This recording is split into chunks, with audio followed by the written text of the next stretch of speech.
Hello, everybody, and welcome to another My Music. I've got someone to talk to today who's probably got one of the coolest names we've had on so far, Pola. Hi. Nice to Hello. meet you. Nice to meet Coming, you. coming from home. Where is home? In West London. West London. Ah, takes me back when I used to go there on a regular basis. And what's it say on your wall, by the way? These are the best days. Is that These what are it the says? best days. Yes. Yes. Absolutely. Do I you want believe I that? want to see that. Absolutely. Absolutely. I want to see Cool. that every morning and remind myself. So when I walk into my kitchen, first thing I see. Well, we're going to talk about the best days with Pola just after this. So hold on and come back in a minute. Keep on, don't stop.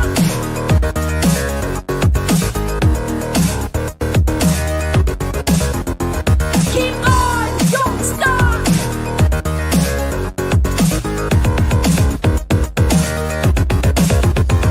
Keep on, don't stop.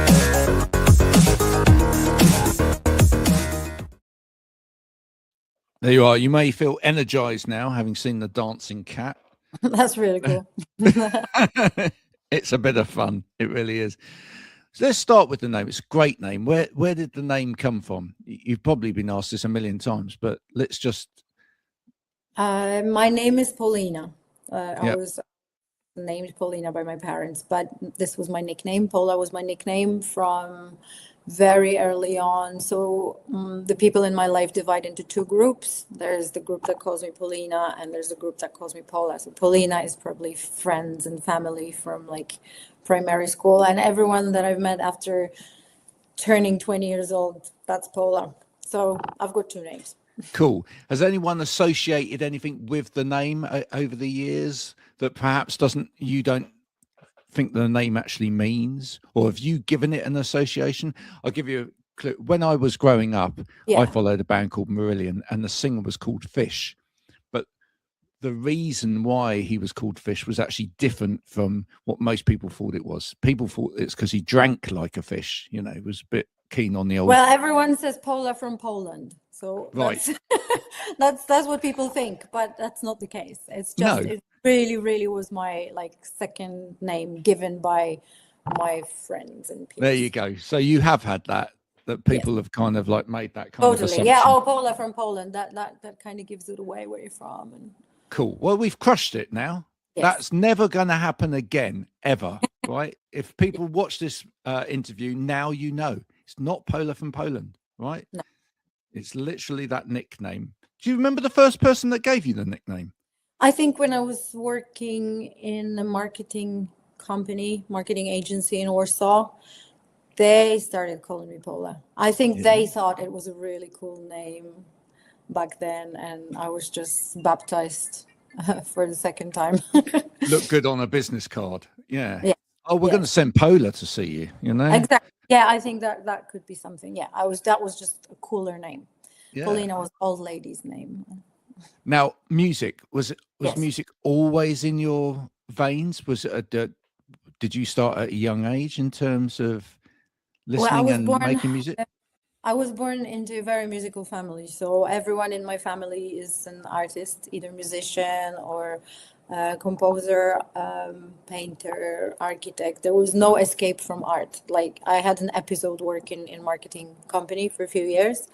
You can't escape what's in your blood. I mean, I grew up listening to my parents making music, my uncles making music, and it was always a huge part of identity.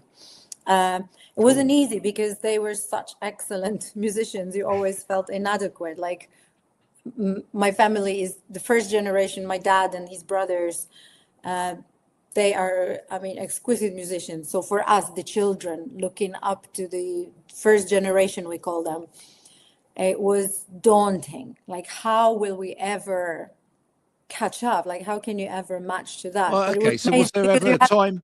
Was there ever yeah, a time when you thought I don't want to do music yeah, just that's because? the episode with marketing was precisely that. When I thought, right, do you know what? I'm just not good enough. I'm done. And I left for quite a few years. And I think I made myself believe that I was done. And then I mean, I was still writing music. I was still singing in the shower and singing whenever I could. But yeah, I had about 5 years of clean cut break, no music at Wow. all. Yeah, Yeah. professionally. What did that help you in some way, do you think? Now coming back to music, did that 5 years actually inform you in a way that perhaps if you hadn't have had that break from it? It was great because I've proven myself that I can find my bearings in other areas of life as well. I've been doing quite well in that. Gave me experience with marketing, helped me create the charity later, my dog rescue charity. Mhm. But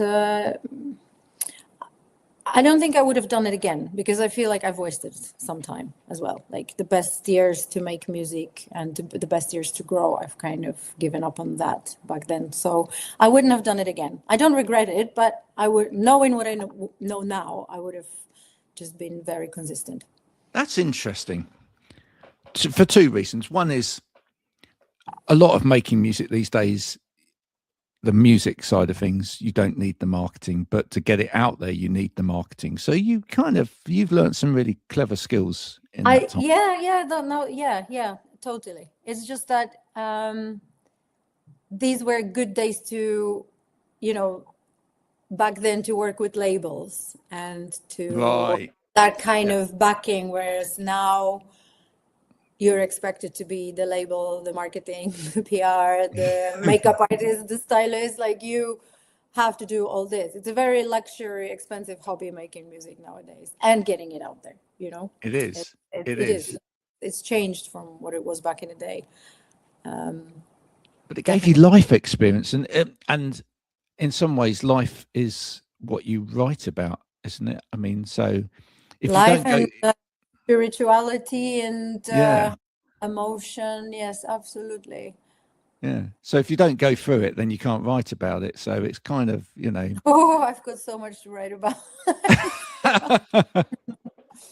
really, what is it you haven't written about yet that you feel like there's a burning desire in you that you should write about at some point? I mean, there's quite a few things. I think the bravest creatively with things, because there are some things that happen in your life and then you're not ready to talk about them for quite a few years. Yeah.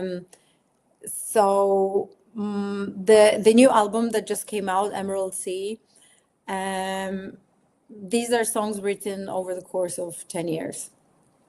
None of it is about, the usual romantic thing. It's just not about that. These are completely different threads and experiences.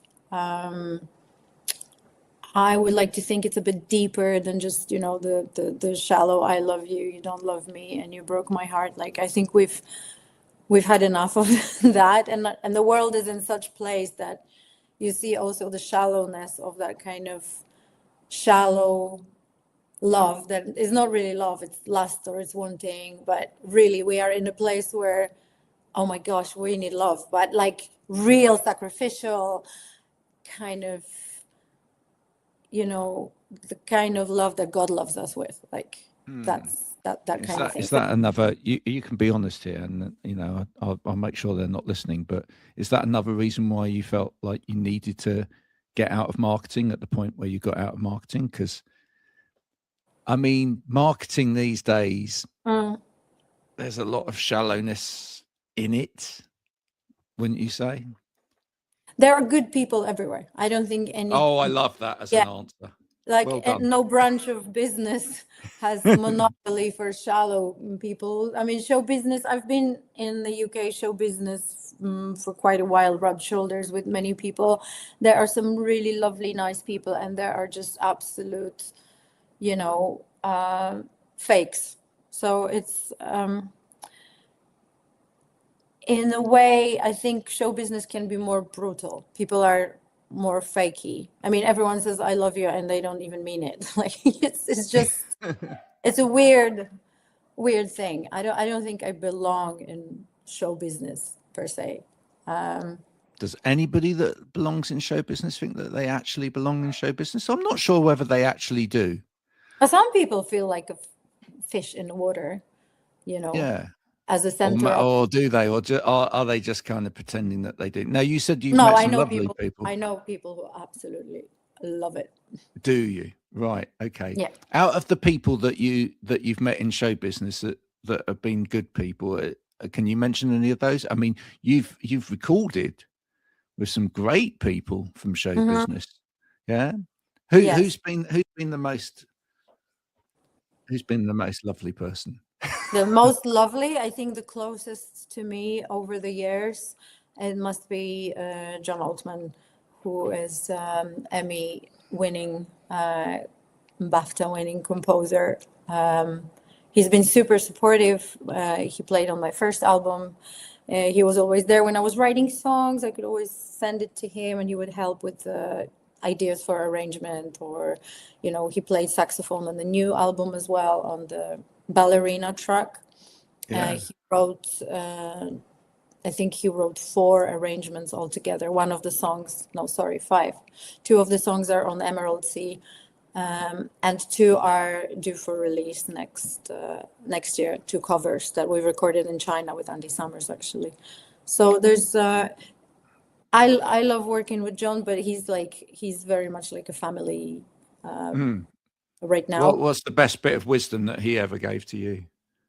I think just being completely chilled. He's just so chilled. He's just so relaxed. Like I get nervous before performing. He was always like, "You've got this. It's I wouldn't alright. be doing this if you were not good enough. Like I wouldn't be here." That's a lovely thing to say to someone, isn't Yeah, it? but that's reality check. Like sometimes it's just Yeah. it's hard to believe in yourself, and sometimes you're standing on stage with these people and you have to pinch yourself. Like, am I really performing alongside this person? And you can't wrap your head around it. So yeah, he's always been very supportive, super supportive. What is it when you're standing on stage with a group of musicians? What is it that you're looking for in that moment?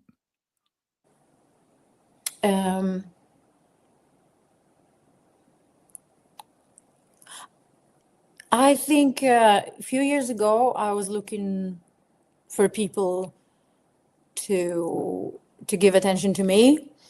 Now it's different because the subject of the songs is very different. Right now I came back from a tour in Poland where we were singing different songs that were more sacral. So more about Jesus, about God. So for me, that was like, I don't want them to see me. I just want to do what you sent me to do. More like I want them to feel something that you want them to feel, and use me as a tool, use me as you please, like that kind of thing. So I'm looking for that more than I looked for attention before for myself. Now I don't look for attention for myself. I'm just a tool standing there like a channel. Just use me as you please me. Yeah. It's a wonderful moment to be able to open up and be used as a vessel in those moments. Oh, absolutely, absolutely. Do you find that hard sometimes when like people are like then coming up to you afterwards and whatever and going, or can you sort of departmentalize that, if you like, and go, well, I understand why you're giving me that adulation, but that's not what I don't get that. I don't get that much of it. Like, quite frankly, I will either remove myself from a situation or redirect the focus. I'm not really. I don't feel comfortable myself. I'm here to make music. I'm here to make you feel better. I'm here to make you happy. My singing has purpose, but you're just talking to a girl, like to a woman. Nothing there. Do you think that's one of the reasons why, actually? I mean, you mentioned Andy, who's playing on this record as well from the Police. Yeah. Do you think that's one of the reasons why some of these people gravitate towards you as well? Because actually, you're not working on that kind of level of, the personality, the big, oh, I know who you are kind of thing, which some people, some people have difficulty at first even believing, because I never watch TV. I genuinely never. I never watch TV. I wouldn't know how to turn it on. Like I wouldn't know how to turn my TV on. I just never use it. So, for I love example, we that. go to all these showbiz events and we go to national TV awards. I have no clue who is who. Like, I bet people love that. yeah, but it's like it's hard for people to believe because they are so used to the fakes approaching, you know, that it's like sometimes it's like, what's your name? And I'm genuinely, I've just sat next to a famous singer, English singer, Michelle Heaton, and I genuinely had no idea. So, what's your name? What do you do? I just don't know. I just don't know. And then later you find out, it's like, of course. Again, I just had no idea. When I first met Eamon Holmes, I had no idea who he was. I just had the loveliest chat with him about dogs. And he later became a patron of our charity. So, yeah, I guess so. I've only once been starstruck, and that was when I saw Queen Elizabeth. That was it. Right. That was my official starstruck moment. When you saw her, or you spoke to her? Did you speak to No, her? I saw her driving past me. Oh, As close as I got to her, but that was my starstruck moment. And the funniest thing is I met Prince Harry and I also had no idea who he was. And that was years and years ago when really? I first moved to England. Yeah. I went to a festival called WOMAD Festival. WOMAD, yeah. WOMAD, yeah. And it was a friend of mine's dad. It was on his land that it was done. So of course I met this guy and I had no idea that he was. Because that's Peter Gabriel's festival, right? Yes, but that was done on, I don't even remember where that was, but I know that the guy who invited me there was Prince Harry was there as well. Wow. And I thought Prince Harry was his brother. So I was like, is this your brother? It was just everyone's laughing. I'm like, and that was when I first moved to England, like just clueless, completely clueless. I think that's quite endearing, to be honest. Yeah, it's funny, but I genuinely, I do care what's in people's heart more than any of that, you know? So when you get someone like Andy Summers, come to work with you on a track or whatever, does that mean that he feels like he can just let his guard down and not have to?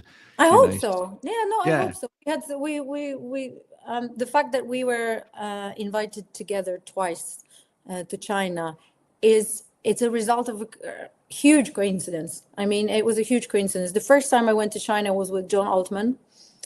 We were invited together to perform and to judge a talent festival. And the organizer was a huge The Police fan. And John Altman said that he knew Andy, that he was friends with him. And believe it or not, 2 weeks later, the organizer is flying from Shanghai to LA. And who's on the same flight? Andy Summers. Like, what was he doing? Like, how come? So he walks up to him and he says, hi, I've just, had John Altman over and I've heard you knew each other. And he's like, yeah, whatever, fine. So they said hello. And a few weeks later, it's a crazy thing. That organizer and Andy Summers are on another flight together. So then the organizer walks up to him and he says, this cannot be coincidence. Would you like to join John next time he's in China? And Andy's like, sure. That's not a coincidence. It's meant to be. And I was coming on that trip as well. And then we just ended up performing together and we ended up in studio together. And it was just, it was a coincidence, but then the second time was not a coincidence. Second time was planned. So it was like a bit of a divine orchestration. And a lot of things like this happened in my life where it's just too unlikely to be. Is that part of where your faith comes from? The fact that my faith comes from I was raised as Catholic, and then I completely turned away from this because is very I've seen things that people did as Catholics that just completely were against what they were preaching, so just completely turned away. And then I got involved in more of a New Age philosophy, so I've done a hypnotherapy course, so I've been doing some work as a hypnotherapist. I've been doing some manifestation work and new age and a bit of a witchiness, as you can call it. So, And do you know what? I think we've had like 4 people on this program now that yeah, have talked witchy, and okay. and I think the last time I had someone on, I said, you know, it's an interesting word because like when I was at school, and some anybody mentioned anything to do with like witches or whatever, we just immediately went back to people being burnt at the stake or drowned or whatever, and it was all evil. But clearly, there's a lot more beyond that. And I No, I mean, these people think that these things are not real. yeah. My mom was very much into that kind of work, and I grew up raised in Catholicism, but on the other hand, there was my mom who was doing fire rituals, pagan rituals, and she was doing pendulum work and Oh right. energy reading, aura reading, all that kind of stuff. So I grew up with that, thinking this was normal. So for me, the fact that I've kind of took it into my adult life, that I took it along, it was just a continuation of something that I considered normal. Like it wasn't anything crazy. Yeah, yeah. And the thing is, what I've found out after many years of doing those things, they are not good. They really are not good. And the reason why I have such huge faith in Jesus Christ and in God is because, and I'm not the only one. Like even if you go to YouTube and you see things like from New Age to Christ, there's hundreds of thousands of testimonies of people who were so badly burned by witchcraft and New Age, and got themselves into real trouble. I mean, this is a conversation that I could have for 2 hours, and I could speak about the things that began to happen in my life as the deeper I was going into the New Age. And these were not good things. I thought everything was fine. My life was collapsing around me. And supernatural is as real as the natural. But by opening yourself up to certain things, you really invite a lot of trouble into your life. So I now know that the only power that could have gotten me out of there, after many, many years, like for many years, I thought it was good and I had all the good intentions and a lot of, I thought I was helping people as well. I know it was not from God. It was not. You can't serve both through that. It just doesn't work like that. So the only person that could pull me out of the darkness was Jesus. And if you look at the music video to The World Needs Love, and if you watch from A to Z, the working title was The Conversion of the Witch. Because it shows the black and white of and the symbolism of the occult, but then the way it ends is completely different. So it's not a very popular thing because I have a lot of friends who stayed behind in New Age, but people are turning one after another. And even if you look at YouTube, you'll see hundreds of thousands of people who are saying the same thing, that it's evil. It's not from God, and you can get yourself in real trouble. So you can cut it out from the conversation. If you had witchy guests, I understand. It's very personal. But I don't need to cut any of that out from the conversation. It's yeah, all good. it's very interesting because it's very, like, nowadays you live in the world where fast food, everyone wants something now. Everyone wants. So if you order yourself a boyfriend, you will use manifestation. You will manifest yourself a boyfriend, but you don't realize that this is not a husband material. It's like a Chinese fake of love. Do you know what I mean? It's Yeah, love I made know in what you mean. China. It's plastic. It's going to fall apart. You're going to be hurt. It's like, it's not Yeah, the real thing. But you can 100% manifest something into your life, but it's yeah, not coming from God. Because if you're manifesting from your own will, and your will is not attuned to God's will for your life, because only He knows the purposes He made you for. So if I want something, I'm like a child who wants to play with a python, And the good parents, like, you're not playing with the python. Yeah, okay, I'll manifest the python, but what is it going to do to me? I'm not ready to handle a python in this time. Some people manifest money when they're not ready. It destroys them because it's not God's will. God wants to teach them something before they get the money. God wants to teach them to work for the money. He's like a good father that will, I want you to get to A before you go to B. Use your logic, use your talents, use this. You can manifest anything next week, but it's not going to be a good thing. And Pola, let's not even get started on AI. Oh,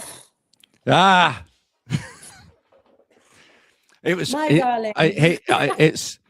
It's not necessarily the best source material, but when I heard him say this the other day, I think he had an ounce of sense in this.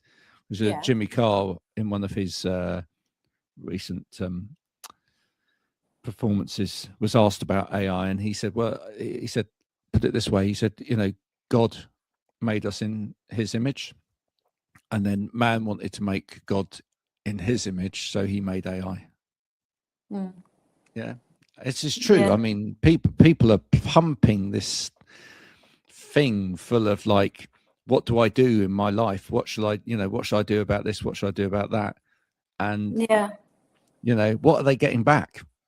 What are they getting back? Hey, No, yeah, I totally hear you. And the problem is also when you log into AI with your credentials, that thing's gathering information about you, about your mental state, about your emotional problems. It's like there's an entity out there that knows more about you than you. Like, it can outsmart you big time when it comes to even your own thing. It can manipulate you into a lot of things. I mean, there were cases where the AI instructed someone how to kill themselves. I mean, come on. And coached them through the process. It's like, asking for trouble, in my honest opinion. But we are where we are, and some things need to happen. They do. By the way, you mentioned your visuals online, etc. Your visuals are fantastic, by the way. Thank you. Your little visualizers that go with the songs, they're tremendous. Who does those for you? Well, I have a friend back in Poland. He's an award-winning director. We've decided that we're going to do a few things completely AI free. So all the animations, like the music video that I mentioned for The World Needs Love, the conversion of the witch, that was using things that were handmade. So for example, you'll see the Ark of Covenant there at some point, and with the letters Law 17, you'll see that little Ark of Covenant. So we basically made it from the how do you call that thing? Styrofoam, was that? Wow. Yeah. And with plasticine. And then we painted it gold. So it was, why do I have fireworks behind me? I think when you just do certain gestures these days, you get that's so cool. So we've used that, and we've used just animation. So the snake that is there, it's also a hand, like a little figurine. The sun that at the end I'm like gravitating towards, that's a mirror. Wow. It's a mirror with a very special frame. Like if you look at, and the lions, they're also handmade little figurines of lions. There's a real chessboard that I'm growing out of. Proper creativity. It's proper creativity. It's going back to actually making things. Yes, making things and having fun making things and making it as, as economically as possible, but still not using AI. So we tried not to use AI. I think it's like inevitable at some point to use it for some visuals, but for now I've managed not to. So listen, it's been an absolute pleasure just Thank scratching the surface with you. Thanks. I hope you've enjoyed our conversation. Absolutely. I've enjoyed it very much. Well, what's next? What's just round the corner for Pola? You said you're getting yourself fit at the moment. Have just coming off of a tour. Now, what's round the corner? We've just released released the album called Emerald Eden. It's now on Spotify. I am already back in the studio this coming Friday. I've got some special guests on new songs. I've got new arrangements by John Altman coming up next year, and the Polish version of the album and the Polish promo tour next year. So it will be busy, obviously, but very exciting. Well, listen, it's been an absolute pleasure to speak Thank to you, Graham. I will continue to watch your career with interest, and stay away from the TV and AI and all of that. Just stay as you are, you know. These are the best days. In fact, Best days. yeah. Yes, And we're still in the real world. and if you want, you want to talk to someone that's, genuine and honest and whatever, a dog. They're the best people. They're the best. I think dogs are just amazing. They're truly gift. Yes. Exactly. And if you're watching this and you want to know more about Pola's charity with the dogs, etc., I'll get the link from Pola as well, so we can put that in there as well. Thank you so much. That would be brilliant.